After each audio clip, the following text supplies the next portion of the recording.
Sécurité de l'ONU condamne les deux attentats terroristes qui ont secoué hier matin la ville de Damas.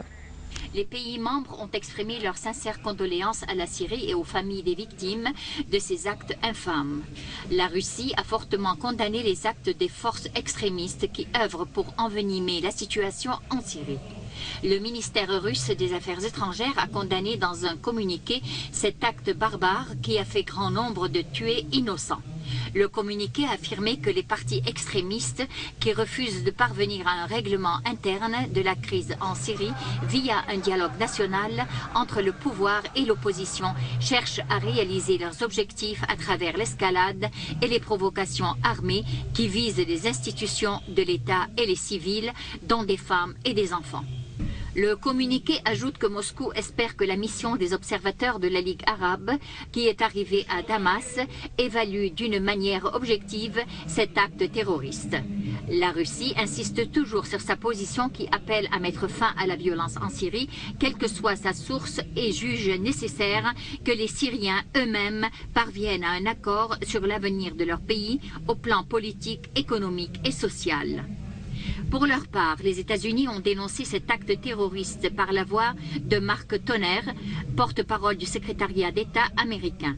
Toner a affirmé que son pays condamne très fortement ces attentats terroristes, considérant que rien ne justifie absolument le terrorisme.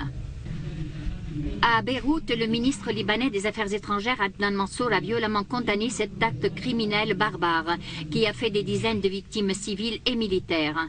Mansour a affirmé dans un communiqué que cet acte criminel s'ajoute à la liste des crimes odieux que l'on a commis et commet à l'encontre du peuple syrien et de son armée nationale. Ces actes, selon le ministre libanais, visent en premier lieu à porter atteinte à la sécurité et à la stabilité en Syrie, ainsi qu'à menacer l'unité de son peuple. À Téhéran, le porte-parole du ministère iranien des Affaires étrangères, Ramin Mahman-Brest, a violemment condamné les deux attentats terroristes tout en exprimant ses sincères condoléances aux familles et victimes et souhaitant le prompt rétablissement aux blessés. Brest a jugé que la non-stabilité et la déstabilisation de la sécurité nationale syrienne par les ennemis de la Syrie ne menacent seulement pas le peuple syrien, mais aussi les peuples de la région tout entière. Le réseau syrien pour les droits de l'homme a considéré que les deux attentats terroristes ne sont qu'une réaction des partis qui soutiennent les auteurs de ces deux actes lâches à la signature par la Syrie du protocole de la mission des observateurs de la Ligue arabe.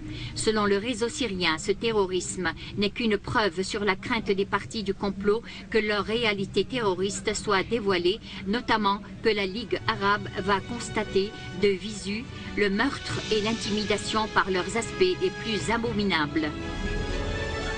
À la fin de ce journal, je vous en rappelle